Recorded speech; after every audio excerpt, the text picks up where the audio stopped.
Hey, I'm Justin. It's Cinemassacre. Truth. There's monster madness of the assholish variety. Today on Monster Madness, in Valentine's Bluff, there are many ways to lose your heart, and Harry Warden wants to give you his pick.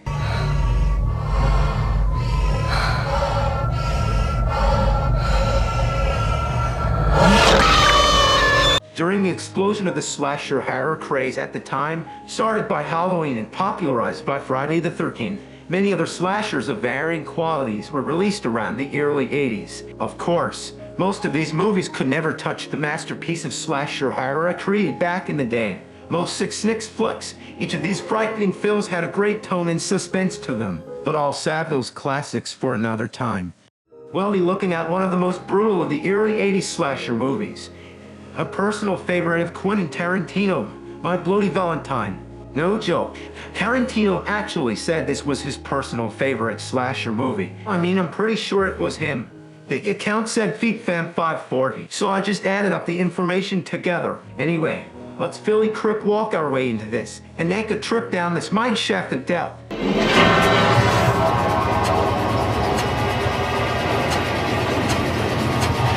Our cast of characters include local Canadian Tom Henniger and his asshole friend Axel Palmer, all the while Tom tries to impress his ever-smooth-brained girlfriend Sarah Palmer. And as the Valentine's Day dance approaches, a number of brutal and strange murders begin popping up, all revolving around the legend of Harry Warden. It's some spooky shit. We get to see in full detail the origins of Harry Warden. At the time, it was very common to have horror villains to have a tragic backstory similar to Jason Voorhees in the cult classic Snick's Returns. Well, let me explain. It was AMP8A. Of course, it was those shit-sucking motherfucking bastards.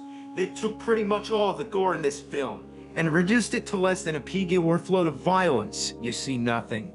But if the MP8A fuck off, you could have seen shit like this.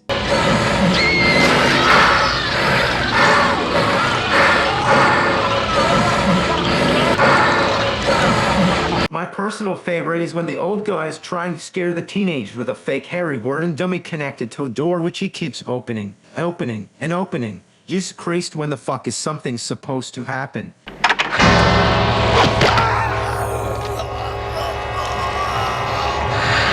That old son of a bitch got all fucked up. The special effects are truly a wonder to behold. Each gory death is more insane and blood-soaked than the last. Well, except one towards the end of the film. All this death and violence culminates in a chase scene on top of a minecart, all with sparks and shit. Then our main character fights Harry Warden in a one-on-one tussle that lasts quite a bit of time, and then it turns out not to be Harry Warden.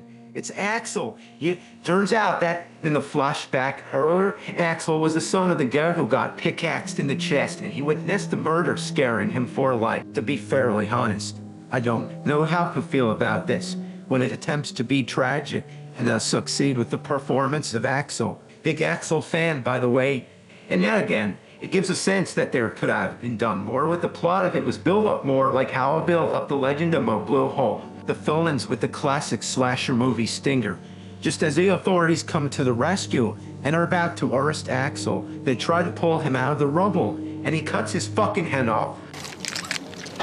Help me, please!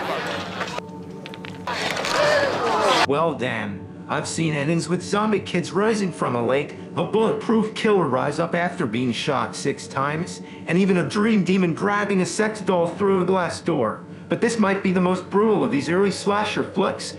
Anyway, all in all, this movie was pretty alright. The deader the better was superior, but I don't have time to get into it. What do you want me to do? Suffer.